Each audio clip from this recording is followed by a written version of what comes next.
Greg Peterson. Wow, the energy of Greg. Wait till you hear this conversation. What do you know about permaculture? Do you know what it is? Greg, originally from the great Southwest here in the States, in the Arizona area, decided to teenager as a young adult, he was helping set up a pond to have fish for eating, not just for and it's not like koi decoration, eating. And that eventually went into culture. He got a botany degree. And then he created something called the Urban Farm in Phoenix, where for over 30 years, he had tours, multiple tours a day in the city where he grow everything organic, talk about rainwater versus gray water, talk about many of the concepts are part of permaculture. Do you know what food miles, how far, how many miles it take to get your food that you eat? What's the average? He's now in North Carolina, and it's a very different type of growing season there.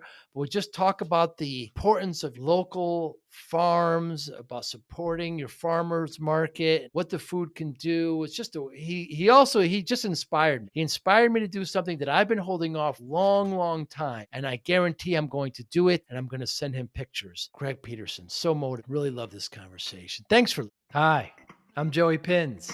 People ask me, how did I lose 130 pounds? The quick answer is always discipline. I started my business, wasn't paying attention to my health, was eating too much, drinking too much sweets. My daughter was born. Next thing I know, I'm pre-diabetic, I have hypertension. I knew something had to change. Discipline. I, like many of you, have faced many challenges in your career, in your family, in your life, in your faith. How did you attack them? How did you approach them? How did you solve them, hopefully? It all had to have some degree of discipline. I'm also asked, how did you found and start a tech business that lasted over 25 years? Discipline. I was committed to it, enjoyed technology, didn't enjoy some aspects of it, but knew it was necessary. Discipline. Our podcast mission, how do we use discipline to better ourselves and society? Join me, please, as I talk to interesting people and discuss how they use discipline in their family and their passion and their careers and how it helped them. Our podcast vision, growth through learning from others. Joey Pinz Discipline Conversations. It'll be light and serious. Join us, please. Thank you for consideration. And we were just talking briefly. Hi, Greg. So Hey. great to see you. Thanks for your time. Oh my You, gosh, we, of course. yeah. We were talking about. We want to talk about permaculture, but you were talking about your love and passion for computers in the '80s. It wasn't there, but it was the Mac that turned you around. Yeah, so I worked on a PC briefly in 1981, and it was like, "Yeah, no, I don't think so." And a buddy of mine owned a Mac 128 in 1984 and '85, and I got hooked and dove in. I had multiple tech companies. I was making apps before they were called apps. Wow. I did that for about 18 years. I owned the Apple Authorized Training Center in Phoenix, Arizona for 3 or 4 Huh. or 5 years, and yeah, I was just turned on by Macs. I remember back then to build an app on the Mac platform was like Apple Cards or something. What was the platform? Um, C, Oh, you can program in C. Wow. but I was actually making, uh, add-ons for Quark Express and PageMaker. So Oh. I wasn't actually coding, we coded those later on. I used the tools inside of Quark Express to build borders. I was when back when we were doing laser typesetting, um, Quark Express had like 10 pretty borders they could put on a page. But they also had a tool that you could build your own. So a buddy and I, we made 404 different decorative borders. We called Wow. it frames, and I sold that from it came out in 1987, and I sold/donated the company to a friend of mine in 2004. So what's that, about 15, 16 years? Wow. Yeah, Back in the '80s, Quark Express and PageMaker were everything. Anything you yeah, wanted to print, you needed that. yeah, exactly. Amazing. Doesn't seem that long ago, but it really was, wasn't it? A lifetime ago, that's for sure. I'm old now, so Oh, come on. And compared to the tools we have today, I mean, you can make the same parallel with video games, right? Back then it was Pong. It was getting maybe Atari in the 80s, but yep, compared to the immersive stuff they have now, even with the goggles, my goodness, it's right. a child to Amazing. an adult. Yeah, yeah, very, very interesting. How I guess that's why I love technology. Well, yeah, I love technology because it changes all the time, and I hate technology because it changes all the All the time. You know, time, right? you know, it's the How same true. thing. So, what is permaculture? Permaculture. So, just a little bit more about me. I did the technology in the middle of my life. Prior to coming to technology, I used to clean service and build fish ponds in Phoenix. Wow, And I was interested in fish ponds because I wanted to raise fish for people to eat. very And interesting. in 1975, I was about 14, so I was about, what, in the 8th grade or something like that. I wrote a paper on how we were overfishing the oceans. Hmm. So I knew in the mid-70s that there was Wow. something wrong with our food system. And in 1981, I went to a fish farm where they were cleaning the fish and throwing everything else away. So Ooh. when you get a fish, you get about 30, maybe 40% meat. The rest is the rest of the stuff. Hmm. And they were throwing it away. And that just made no sense to me that there was this huge resource that they were using that they could be using that they weren't. They were throwing it away wherever away is. And so back then, I sketched on paper what we would now call a regenerative fish farm. Hmm. A regenerative fish farm would be a fish farm that uses all of the resources that it has. It uses all that stuff for something else, maybe for fertilizer or cattle feed or and what I set up was a regenerative or a circular system where everything got used in the system. Hmm. Fast forward to 1991, a flyer arrives in my mailbox, and it's for this thing called permaculture. I still, to this day, have no idea how that flyer found my mailbox. Wow. I get chill every time I share this story, I get chills. Hmm. And I was standing at the mailbox reading this flyer about permaculture, and I literally ran into the house. I was married at the time. I said, "Michelle, I'm doing this course. Are you with me?" So we went and did it together, and I discovered permaculture then. And permaculture is this regenerative way of thinking. I like to call permaculture the art and science of working with nature. How do we work in the flow of nature rather than against nature? We human beings think we can outsmart nature. And I got news for you. Nature always bats last. Hmm. Nature's always going to win. So our job is to figure out how to work in the flow of nature.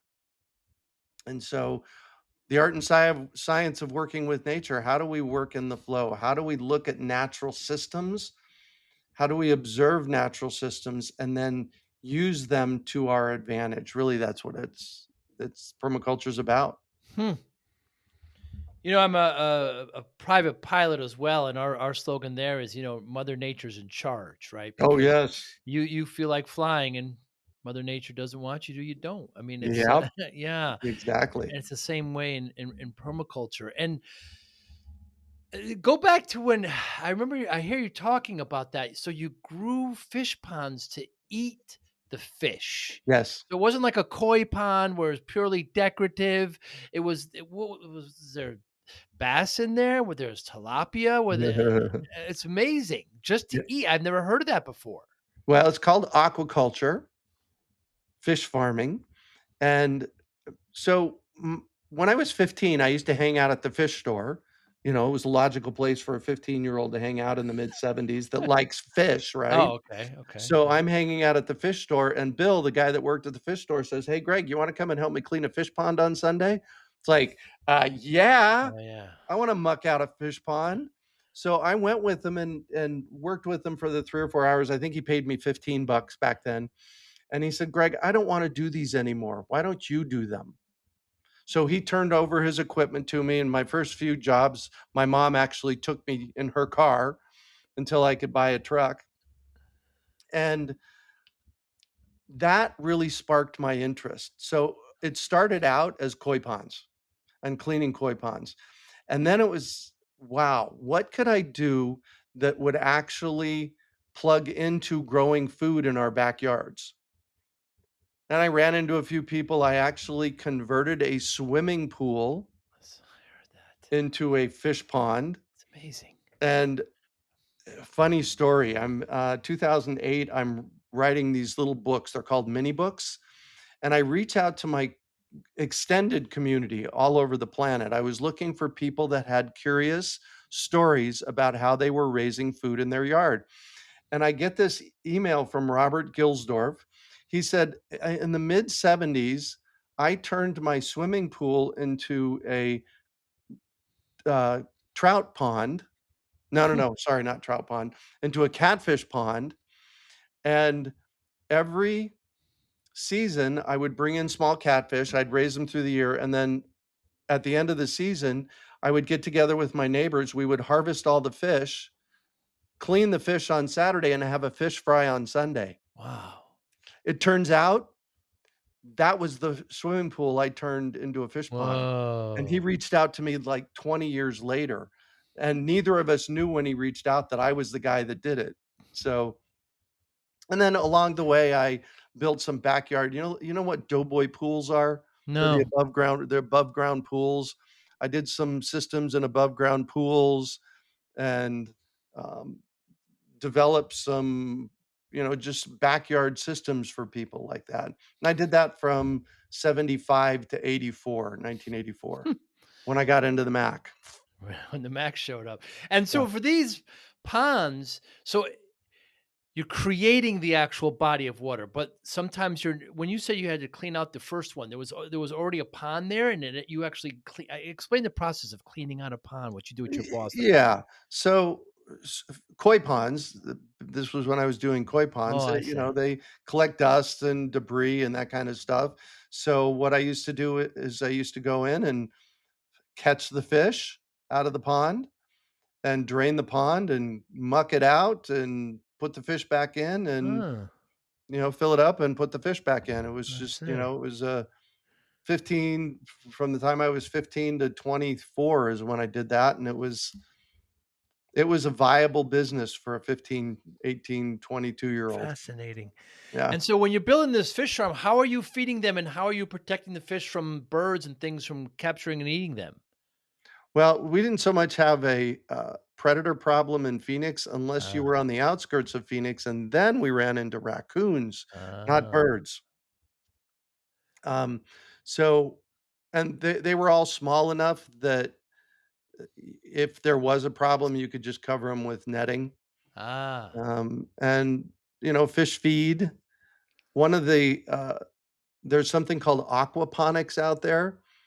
And aquaponics is a hybrid hydroponic aquaculture system where you're actually growing plants from the fertilizer that the fish give you. hmm, And then some of those plants can go to feed the fish. hmm. If you're raising tilapia, they like greens. So, Fascinating. Now you eventually end up in Asheville, South Carolina, but you continue there after the Mac and working with that, but then you get into urban farming there in the Southwest. oh yeah, yeah. So I discovered permaculture in 1991. It was for me, that was the wow, there's actually something that I can call the way that I think because I think circularly. Humans have created degenerative systems. Mm, Every single human system that has ever been created, from this desk I'm sitting at, the microphone, the roadways, the cars, they're degenerative assets. And that has never made sense to me. hmm. And nature creates regenerative assets. So I'm when I land in permaculture in 1991, it's like, oh wow, this is what I get. I get this. This works for me. And I ended up so in 1981, I was still living at home for a brief moment, and I was in college, and I got a .5 grade average at Arizona State University. Whoa. That's 2 Ds and an F, Yeah. and my dad looks at me and he says, "Oh, you don't wanna be in college, do you?" It's like, Mm. No, I'm running." Actually, at that point, I had 2 businesses. In 1981, I had 2 businesses. I used to run 11 gift wrap centers in the malls at Christmas time. Hmm. That was fun, and so, I did that, and then I got into technology, and 1990 rolls around, and I had been taking classes at the local community college pretty much nonstop over that 15, 16-year period of time, because every time I was curious about something, solar panels, wastewater management, how to write a business plan, writing classes, I would go back and take a class at Phoenix College. And in 1999, my mom says to me, "Greg, why don't you go back and get your degree?" It's like, "Pff, right, whatever, mom." And I have a conversation with one of my professors at Phoenix College. He says, "Greg, you could get a degree in something you like botany." I was like, "Whoa, okay, that could be fun." Hmm. So I ended up back at Arizona State University. By the way, I got a bachelor's and a master's, and I got a 3.97 and a 4.0. So Good for it was a you. way different game, but I was there for me. I was there Mm. because I wanted to do that. Hmm. And in my bachelor's degree, I had to write a mission and vision for my life. And that mission and vision basically turned into the house that I was living at. So the house is in the middle of Phoenix. If you stood on the roof and looked 70 miles in every direction, you'd see city Wow. everywhere. And there's freeways close by, and the house itself was on a lot that was 80 feet wide and 160 feet deep. Hmm. And since 1991, I had been turning it into essentially a food forest, because that's what I learned in permaculture. How do you put systems in place so that the food systems just create themselves? And I lived at the urban farm for 32 years. Hmm. I created what we call an old growth food forest, where every day what there was to do was just go out and harvest what was to eat in the yard. And that came from permaculture. So in this class, undergraduate class, my mission became, oh, I want to share with people how they can create landscapes that self-propel themselves forward and create food, Hmm. old growth food forest. And very quickly after I wrote that paper, I started giving tours of the urban farm. And there were the first few years in 2002, there were some weekends where I would put up my tent in the front yard and wait for people to show up, and nobody would show up, and I'd take the tent down. This is where discipline comes in at. Mm. I'd take the tent down, and the next month I'd put it up again, and maybe 5 or 10 people would show up. And over time, over the 20 years that I did tours of the urban farm, it went from 3 to 5 people in a tour to 50 to 70 people in a tour Wow. over the course of a weekend. Because so what happened was is we'd have to do multiple tours over the course of the weekend. So we do 1 or 2 tours on Friday morning. We sometimes would do a happy hour tour on Friday night, and then we would do a, couple of tours on Saturday morning. Excuse me. And easily over the course of the weekend, we would have 200 to 250 people show up. Over the course of the 20 years that I did tours, easily 10,000 people came looking to see, what is this guy doing in his front and backyard? In 2004, they wrote an article about me and put me on the front cover of Scottsdale magazine. Scottsdale is a suburb of Phoenix, and they said something about hippies and, would you want this guy living next to you? And they had me in a dress shirt, sitting cross-legged with corn in the background of me, and, because I was just showing people how to grow food. And it was, I think they were kind of trying to poke me, but it was like, "Yes, this is a yes, let's do this. So that's the legacy of the urban farm, the property itself. Like I said, I worked it for 32 years, and um, at any given moment, still the people that purchased it from me are still working forward with the process. Awesome. At any given moment, there was basil and cilantro and nasturtiums and kale and lettuce and multiple different kinds of fruits. I had over 80 fruit trees on the property. Um, I basically plug in food. It's just never made sense to me that people would plant things that don't give us something. Mm, Now, if you put in, nice looking plants, you get a nice looking landscape and there's an aesthetic to it, but then you still have to manage it. You still have to mow the grass. hmm. You still have to do all that. And my thought all along the way was, well, let's make something for us. That can help us other than just visual aesthetic. Now, Phoenix gets like less than what, 6, 7 inches of rain a year. How do you Yep. accommodate for that? And it's the opposite. I'm on the East Coast. It's the opposite growth season. It's pretty much the winter that's fertile. Yeah, Correct. exactly. Exactly. And eh, building soil is a big part of the process. I teach a whole series on how to hack soil so you make it healthy. Because if you have healthy soil when you're growing food, that's when you're going to have healthy plants. And when you have healthy soil, you have healthy plants that makes healthy food, and that healthy food is better for us. Hmm. Hmm. And to accommodate for the low rain, talk to me about rainwater and a concept, gray water, that I'm unfamiliar Gray with. water and rainwater harvesting, yes. Um, so rainwater harvesting, that's simple. That's any water that falls on your property. And I used to always get, "Well, why bother?" And it's like, "Well, we only get 7 inches of rain in the Mm, course of a year. That's why you bother, because you wanna harvest that and get it in the place, in place in your yard." And a lot of the water harvesting that I the rainwater harvesting that I propose is putting basins in and then directing that water to the basins so that it's not just falling next to your house, you're putting it where you want it. mm, And so that's rainwater harvesting. Gray water harvesting is legal in Arizona. Gray water is any water that goes down any drain of your house except your toilet and your kitchen sink, hmm. and it is legal to use it in your landscape. And Wow. upwards of 80% of gray water, of the water used in your house, is gray water that you can use in your landscape. So, Hmm.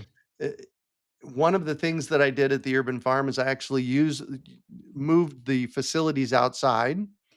So I put in an outdoor kitchen area for rinsing vegetables and that kind of stuff so that the water would go into the landscape. And then I moved a shower outdoors. Hmm. So I had an private outdoor shower so we could Hmm. shower outdoors. And then the other part of the system was you have to figure out how to replumb your house so that the water's going not down the drain, but outside. And so there's things around that. Hmm. And then there's another huge one in the desert. We call it stormwater harvesting. Hmm. Stormwater harvesting is the water that runs by your house on the street. And there's this really cool guy named Brad Lancaster down in Tucson, Arizona, who did something he called semi-legal about 15, 20 years ago, where he actually went and he cut the curbs. Oh my goodness. And what would happen is the water would run by the curb, and an amazing, obscene amount of water runs down our streets in our drains and goes away wherever away is. And so what he did is he cut the curbs, only one cut, and then he put a basin next to the curb. And in that basin, he would plant native trees and native plants. So when it rained, the water would run by. There's only one entrance, so the basin would fill up, and when the basin was full, no more water would go in, and it would continue running down the street. and it is actually because of his semi-legal, like, that's not the term he used, but it That's was a right. funny term like Yeah. that. It is actually legal in the state of Arizona to do curb cuts now Huh. for that reason. How clever. Yeah, and then lots and lots and lots of mulch. You know, there were times I had a friend of mine in Tempe who, came to me in, oh, probably 2010, and he said, "Greg, I've got this dirt backyard. What do I do with it?" I said, "Well, you put woody mulch," and I was thinking 6 inches of woody mulch, and he actually put 3 feet of woody mulch in his backyard. Wow. And you can get woody mulch from a place called Chip Drop. It's an online resource that connects you with tree services. And that woody mulch, when you put it down, it's just like what happens in a forest. The leaves fall, the sticks fall, you know, manure happens in the forest and it starts breaking down. At the interface between the dirt and the woody mulch, it starts breaking down really quickly into really great soil. And if you have 6 inches, 8 inches, 10 inches, 12 inches of woody mulch, it retains the moisture and it keeps the soil cool, and it just does everything good for you. Hmm. Greg, what's food miles and why is the average 1,500? I was gonna ask you if you knew what that was. Food miles. Food miles is the distance that our food travels from where it is grown to where it's consumed. And there's the environmental impact of harvesting and moving food 1,500 miles. Now that's just the average. I was at the store the other day and they had oranges, and I am an orange fanatic. Hmm. In Phoenix, I had, of my 80 fruit trees on my property, probably 30 of them were citrus trees. I love, love, love citrus. And so whenever I see citrus in the grocery store, it's like, ooh, citrus. What do you got? But I always check where it comes from. And the other day, the oranges that I picked up came from Argentina. Uh, So we get a lot of South American citrus and a lot of Australian citrus, and it's just that is a hard impact on the environment. So the other problem that we have with food miles is, let's say you have a peach, and that peach is coming from 1,500 or 3,000 miles away. That peach has to be picked before it's ripe. And what happens on the tree when that peach is ripening is it develops the most nutrient density. It develops the mm, best taste. It develops the best nutrition for us as it's ripening on the tree. If you're harvesting that peach when it's not ripe, it's not very nutrient dense. And then the next problem we have with that is when you're picking that fruit early, the moment you pick it, it starts degrading nutritionally. So mm, what we're getting with this food that travels so far is there's a nutrient density problem with it. hmm. So that's, you know, that's why I'm a big proponent of growing food and fruit trees, especially in the desert. You know, I got an email the other day from this guy. He says, "We're in a drought. Why are you growing fruit trees?" Hmm. And I just very calmly and nicely explained to him, well, there is that piece of it. And in our fruit tree program, so I've been teaching people how to grow fruit trees in the desert for 25 years. In our fruit tree program, we teach people how to grow fruit trees lower water, not the lowest water, but we teach them how to grow them with a lower amount of water. And then that food is right there, nutrient dense, ripe, and ready for you to eat. So, Hmm. Yeah, because I could swear as a kid watermelon tasted better. yep. Some of these fruits just tasted better. It just, and that's part of it. And I also hear when they ship them from the southern hemisphere, they like spray them with oxygen to help quicken the ripeness. Is that? Ripening time, yeah. Yeah. It's not oxygen, it's something else I'm drawing a blank to what it is, but yeah, they do spray them with something Mm. that starts the ripening process. Ethylene, I think, is what they call it. Wow. Wow. And, you know, just one more chemical to throw at us that, Mm. you know, yeah. So now you're in South Carolina where there's a very different climate, very different environment, but you continually encourage people to go to your farmer's market to get locally sourced fruit, vegetables. Oh, yes. Yeah, eating local is best, and I'm in Asheville, which is in North Carolina. I'm sorry, I keep saying No, sorry. that's okay, it's all good, man. It's all good. In Yeah. fact, been here about 2.5 years now, and we bought 4 acres. I was looking for someplace quiet and where I could grow a lot of our own food. My goal is to figure out how much of our own food we can grow here on our property in Asheville, and, buying local, supporting your local farmers market, supporting your local farmers from a food systems perspective is probably one of the best things Mm. that you can do for your local food system. Um, yeah, And going to the grocery store to buy fruits and vegetables, you really have to find out where it's from because they're just being distributed by their distribution company, and yep, they're trying to get the shiniest apples and the biggest onions. And when you go to the farmers market, it may not look as nice, but still it tastes a lot better. yeah. They're still putting stickers on each of the items. Why are they? At the And grocery store, they do, yeah. interesting, Greg. So that's the big difference. At the farmers market, they're not. Home farmers wouldn't be doing that, no. Right. Maybe that's the separation there because there's a great farmers market here in the area. I'm in Western Florida, and there's great ones around here. And when it's strawberry season, my goodness, they're all over the place. They're inexpensive. They're juicy. I mean, Yep. a lot of oranges. There's lots of produce. And how about meat? How about meat locally and non-locally? Any opinion there? Oh, yes. Yeah. Often when the First of all, there's the whole shipping issue, Right. and there is a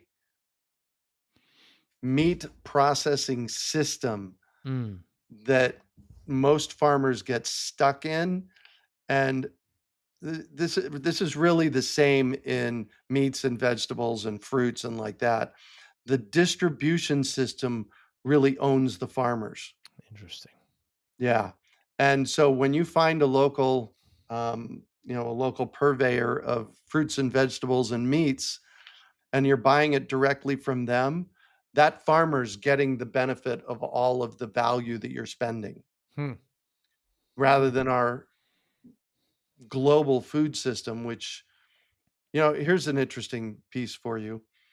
How many days of food are in grocery stores pretty much in every city on the planet? I've heard you say the answer. Ah, 3? okay, 3. Yeah. Exactly. There's a 3-day supply because what we're doing is it's a just-in-time system, which from a freshness perspective, that's brilliant. But then what happens when COVID hits? It Mm. becomes 3 hours. Ooh.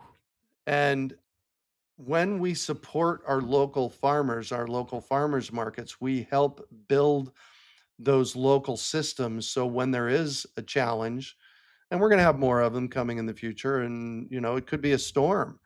Right after COVID, there was a huge, storm in Texas, and the grocery were empty, and in 2022, I think that was Hurricane Eve, huge storm, and the grocery store shelves were low for about 4 months after that Mm. here in Asheville, and so, I just can't tell you how good it is to support your local food system, Mm.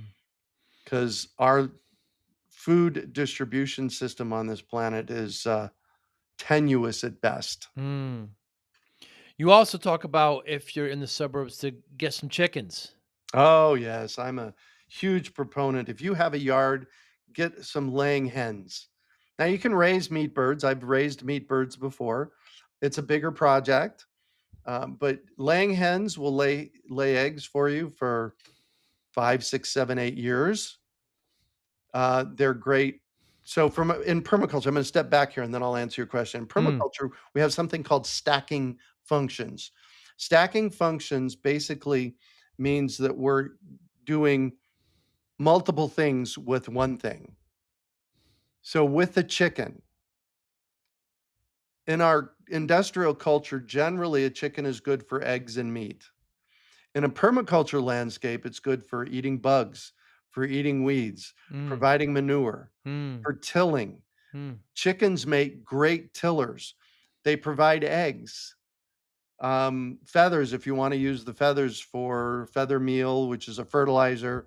There's so many things that chickens can do in your landscape. If you are gonna get chickens, you need to make sure that you know what predators are in your area that can take mm, them out, mm. because the predators will come. So just being, know that. But hens are great. They make great friends.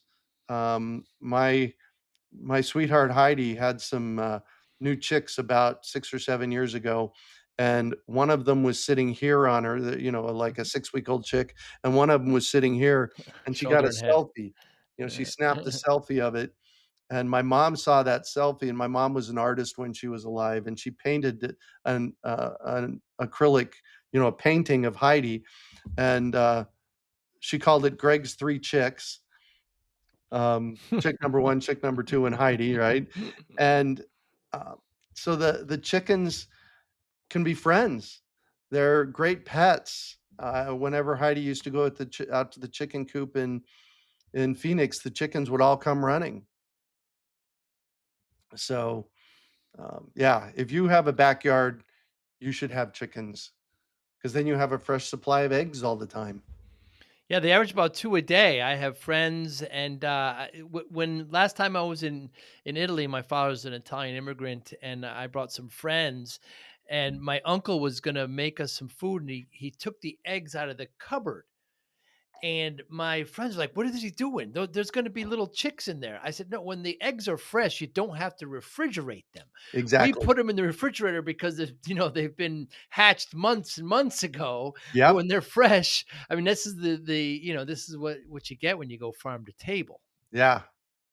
Yeah, exactly. Oh, yeah, we regularly, well, when we have our own chickens, we haven't gotten chickens yet because there are bears and there are hawks and there are raccoons and there Uh, are all these predators here. So, um, we're in a process of figuring out that. We're about 3 months away from a, predator-proof chicken coop. wow. Yeah, that's been a process. One of Wow. one of the things that in permaculture I tell people to do, this is really important. First step of permaculture is observation. Stand back and pay attention. Observe what's going on in your space. Figure out where the water's coming from. Figure out what predators you have. Figure out how you're going to flow across your property. And so, what I've told for years, I've told everybody, before you make a major change on your property, spend a year observing. Mm, So, like I said, we've been here 2.5 years. And if I would have put in my chicken coop 2 years ago when we arrived, it would have been in the wrong place. ah, If I would have put in the greenhouse when we arrived 2 years ago, it would have been in the wrong place. mm, So we're really getting comfortable with how the property flows, mm, where the water comes from, where it goes from, where we have so last year, I planted 160 fruit trees. So a year and a half in, I planted 160 fruit trees because I'm a fruit tree guy. Um, and part of where I put them at, unbeknownst to me, was a game trail. uh-oh. So the deers run through the area. So they're always munching my fruit trees.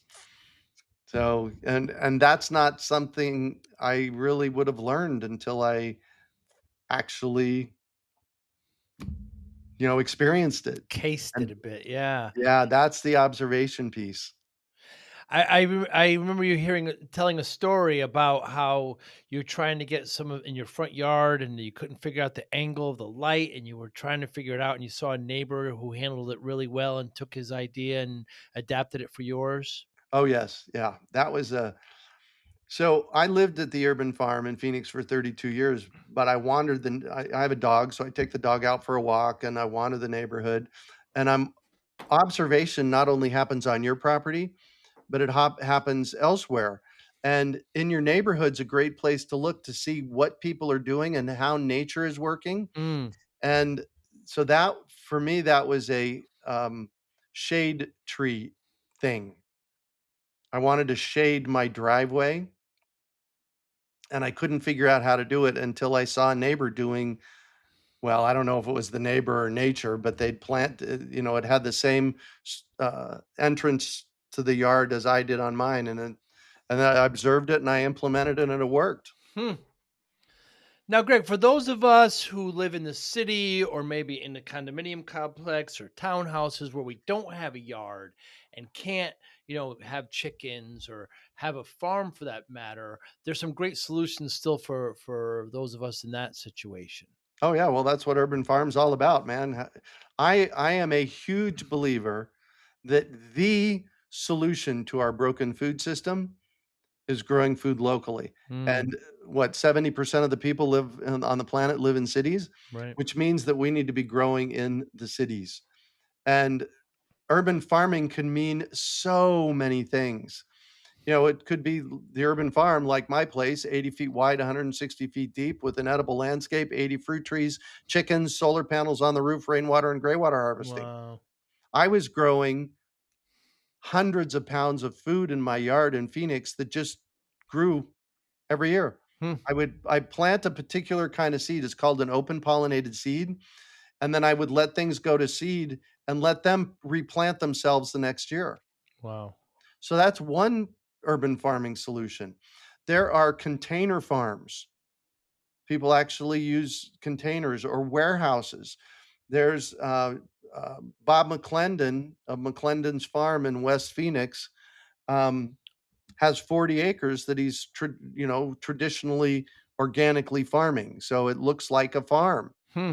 There's aquaponics, there's hydroponics, there's tower gardens, there's garden towers.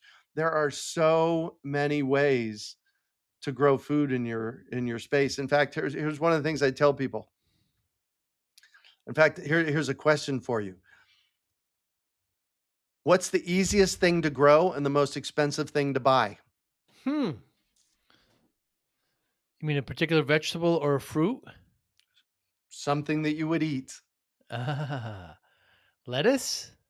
Lettuce is quite easy to grow, but Oh, just herbs himself. herbs are the Yes. most expensive thing to buy. It's crazy. You go in and, pay $5 for 4 ounces of basil, which is, Yeah, you you do. know, uh, half a dozen leaves practically, it's just crazy, stupid expensive.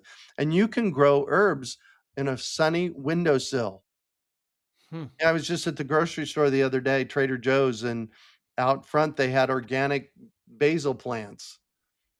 And when we used to go on vacation to San Diego, when we'd get to San Diego, I would buy the basil plant, not basil the herb, but the plant itself. I would buy the plant. We would use it while we were on vacation. So we'd snip the leaves and use it while we were on vacation. Then I took it home from vacation and I planted in the yard Wow. and it would keep growing for us. So Wow. there are a myriad of things. There's sprouts. There's a guy that wrote he was on my podcast, years ago. He wrote a book called Salad Gardening, where you're making salad on basically on a countertop with sprouts, where you take a mason jar and put some seeds in it and sprout them, and then all of a sudden you have nutritious food. So there are so many ways to grow food. Greg, you just inspired me because I do a lot of cooking and I'm new to the area here in Western Florida, but I've got a lanai out there that gets a decent amount of sun. I'm going to start an herb garden. I'll start small and Yep, just use those herbs just when I cook. I mean, I constantly buying basil and right. oregano and rosemary and I'm And sure there's all there's starter kits available, right? Yeah, exactly. And all of those the ones you just mentioned, thyme included, Thyme, yeah. they're super, super simple to grow. Wow. I have oregano growing in my yard here. I didn't plant it. I have no idea where it came from, and I regularly pull up handfuls out of the yard. It's almost invasive. Yeah. Oregano. I've seen that in gardens too. Yeah, Yeah. just start that way. That's a really, really, really good idea.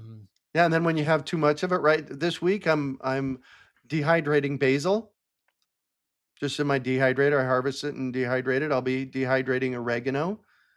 And you know those jars that you buy at the grocery store that are obscenely expensive with Yeah. the you shake out the earth. That's all this stuff is. Wow. That's all this stuff is. In fact, I dehydrated a bunch of basil yesterday, and Heidi says, "I'm gonna just put it in a shaker bottle, Greg." It's like, yeah, Smart. So smart. So smart. It's amazing. I really envy this. And I've been going to the farmers market more often. And what's good about that too, Greg, is that you also see some local people making soaps and making I mean, you just kind of get involved with your community instead of it just helps in so many different areas. yeah. Well, and here's the other thing. Remember I said I went back to college. Yeah. I went back to college when I was 39 years old, and from the time I was 39 to the time I was 43, so for 3 or 4 years, I was harvesting from my yard food, and on Wednesdays, I'd get up early in the morning on Wednesdays, and I would go to the farmer's market with a truckload of stuff and sell it.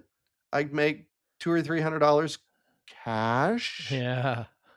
and anything I had Mhm. left over, I took to my friend Susan at the Calico Cow, and I just donated it to her, and she fed me lunch.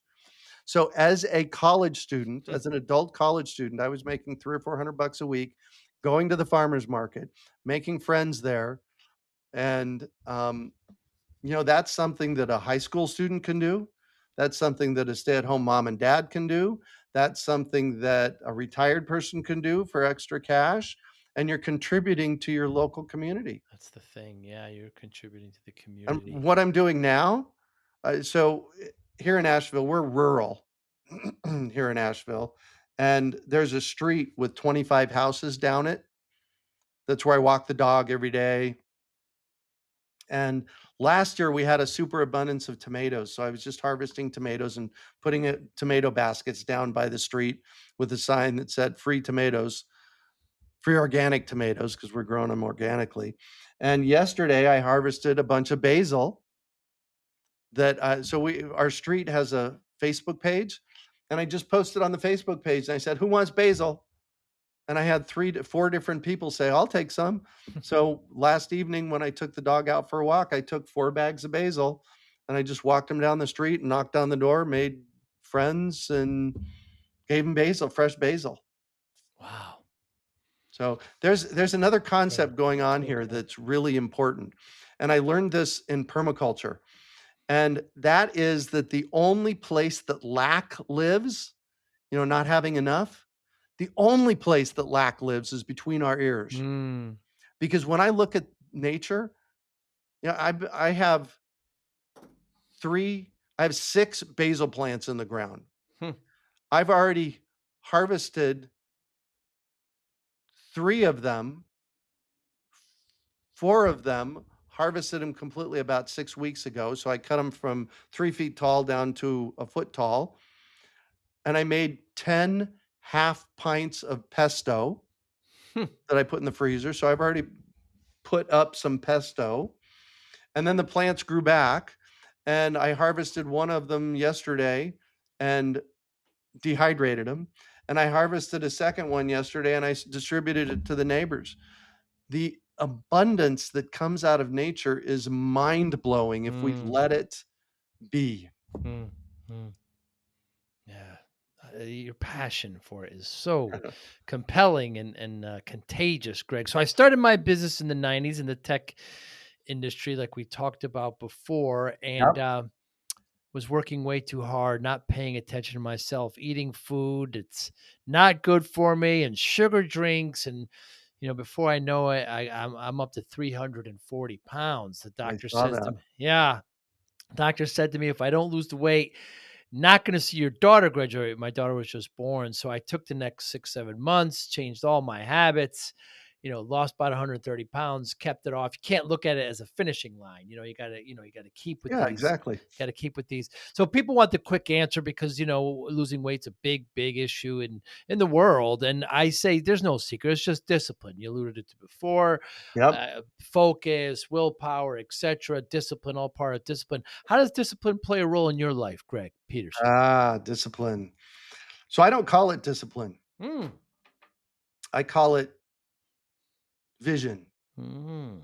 So a lot of things happened for me in 1991. Permaculture. I discovered permaculture.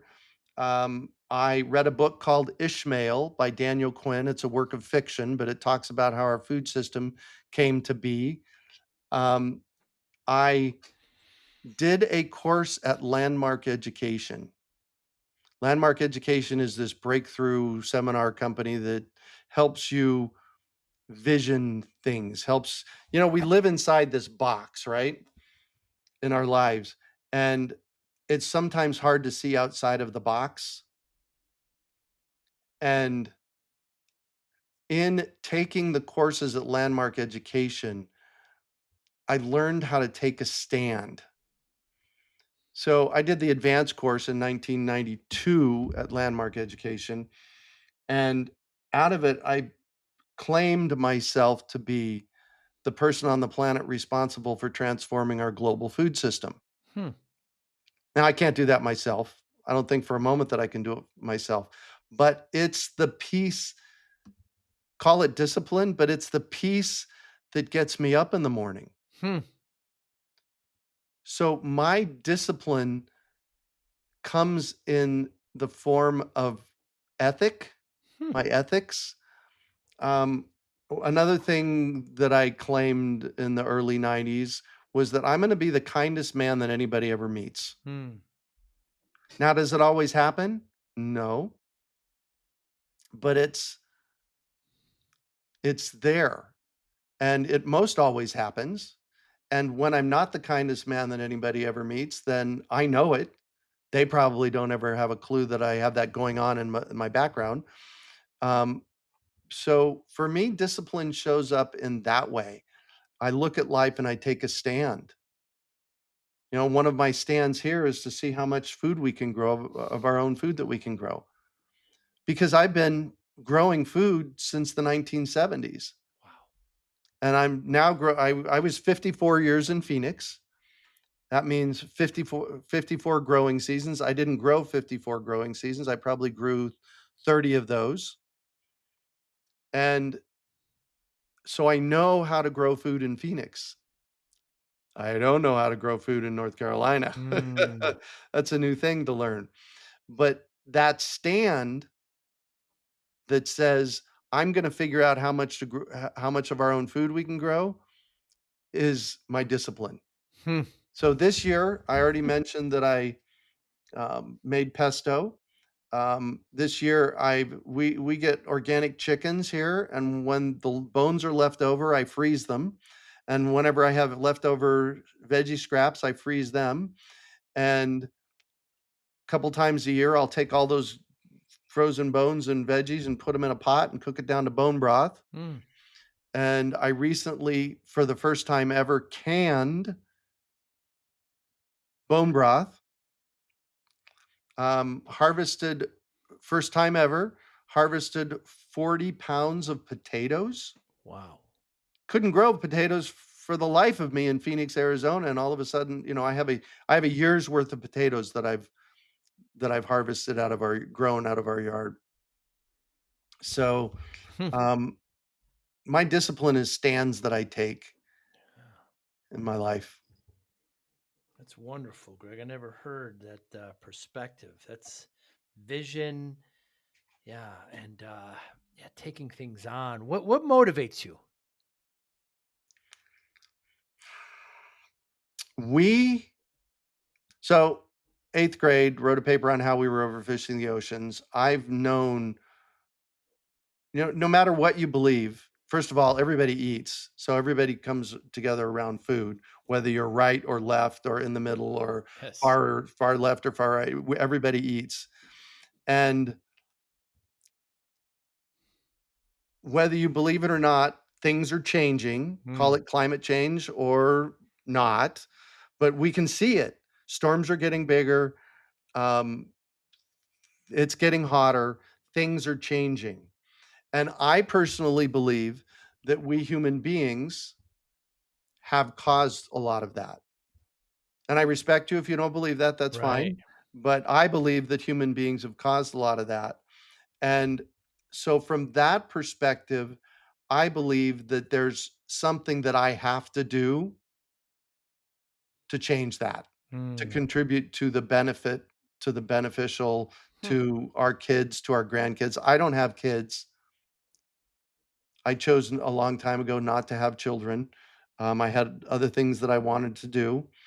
And the reason I do what I do is for the kids, for my nieces and nephews, for, your kids, if you have kids, um, to leave the place a better place, because right now, there is a lot of despair with our young people. I know multiple young people that I have conversations with, and there's a lot of despair and sadness, and, I feel that I I can do something about that. that's wonderful. So, given that motivation, Greg, how do you measure success? Ah, that's a great question. Um, so I do a podcast. It's called the Urban Farm Podcast. This actually is my second podcast. My first podcast was called Freshly Green. I launched it in 2007, 2006 and 2007. We did about 50 episodes then. And then I took a break and launched in 2015 the Urban Farm Podcast. It's got over 850 episodes, Yeah. over 4 million listens. It's probably over 5 million listens at this point. And something happens. And that happens is a gentleman, it's just an example of a gentleman emailed me last summer, a year ago. And he said, "Hey, Greg, I can't remember his name. My name is John, and I'm a long distance runner. Sorry if you're listening to this, then I don't remember your name, but I interview a lot of people. I'm a long distance runner and I'm retired. And a few years ago, I started listening to your podcast and I started with a 10 by 10 garden. And then he's retired. I started with a 10 by 10 garden and then I had a 10 by 20 garden and then a 20 by 40 garden and then a 40 by 50 garden and then a 50 by 100 garden. And I had, and this, I did the garden because I was listening to your podcast. And then with a 50 by 100 garden, I have so much stuff I don't know what to do with it all. I heard a podcast I heard on your podcast about going to the farmer's market. So I interviewed a farmer's market manager for the podcast, and he said in this email, he said, "So I went to the farmer's market. I harvested my stuff and I went to the farmer's market and I had a blast." Hmm. That's how I measure success. Wow. He started his garden, he's impacting his community, he's feeding people because he listened to my podcast. Mm, So, I'm 63 years old now and I want to slow down. So, my measure of success is how much can I impact people out there? mm, How can I impact young people? I had another guy recently that reached out to me and he says, "Greg, I've been binge listening to your podcast. I love it. And I work at this nonprofit farm in California. And are you available for coaching?" hmm, It's like, yeah, bring it on. So we got onto a call. I talked to him for an hour and I gave him all kinds of resources and he came out of that more inspired. So really my job these days is to plant seeds and mentor. mm.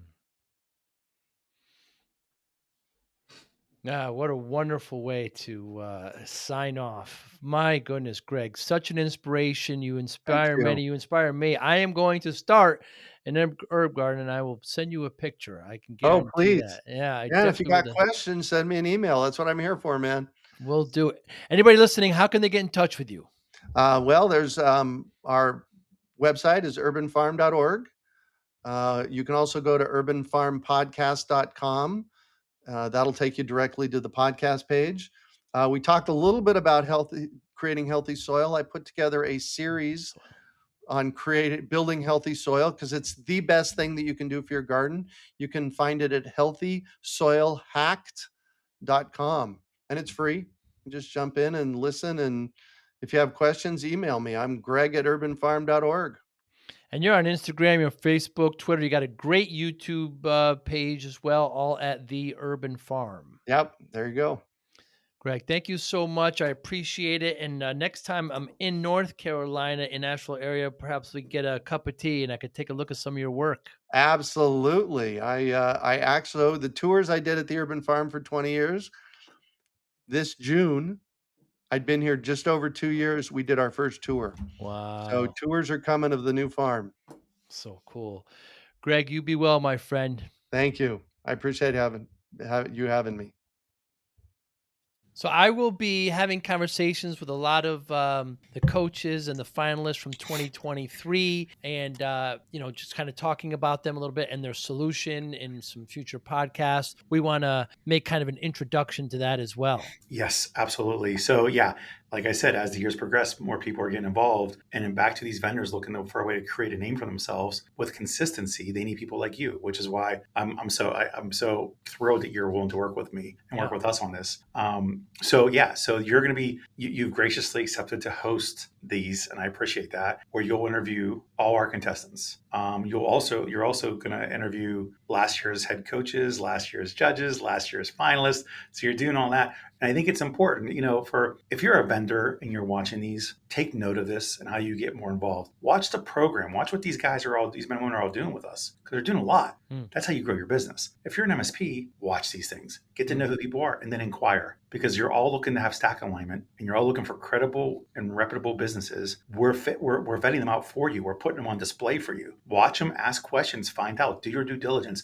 Don't wait until IT Nation Connect to see you like at a booth and then buy 5 or 6 different technologies that you don't need. So 2024, pitch it, ConnectWise, pitch it. Mhm. What's new and exciting about it? Oh my lord! So for those that have not followed any of this, I took over the Pitch It program 2 years ago, and we've had such great success with like really great success. And went from it's become one of the most predominant programs in the space now. Matter of fact, I was doing some research the other day, and about 5 or 6 other pitching things have spun off from mine Wow. and from ConnectWise Pitch It with other people that are running it. So it's great to see because I think it's the thing about Pitch It is it's all about innovation. It's all about being daring and willing to do things right. I mean, as an entrepreneur, it's a scary situation. You have to be ignorantly optimistic, and you have to be willing to maybe fail a lot more than you'll succeed, and you have to have very thick skin. But you Mm, always have to be innovative and creative. So it's nice to see that this has spun off into other groups that have started doing it because I think the hardest challenge for most startup vendors is getting their name out there, right? Getting people to know that they exist. And the reality of it is, you can't just be there one time. You have to show consistency. You have to be in there for the long haul mm, for the partners to really be able for you to establish credibility, right? Because there's been plenty of fly by night businesses that have came out big and gone in 6 months. And for partners, their whole business is built around these vendors, these products. So they're making lifelong business decisions off of these. mm. So it's great, it's exciting, but back to the program itself, it's jumped leaps and bounds. It went from being just a competition where they picked a few people, a few really good product companies to pitch at live at IT Nation Connect, to where we turn into an accelerated incubator program for it's a season. It's literally a competitive season now at this point. Hmm. And went from 5 or 7 or maybe even 10 vendors that are involved until they narrowed down to 3. To 2 years ago was 18. Last year was 26. Wow. And we had way more applications than that. That was just the ones that we thought were the best fit. Hmm. So yeah, we're getting ready. And We're getting ready to put out the press release in a couple of days because then the application process will start February 1st. So I recommend anybody from around the entire globe to apply. We've had over just last year alone 6 different countries represented, between the U.S., Canada, to Israel, to Australia, to New Zealand, to the UK. They all involved in this competition.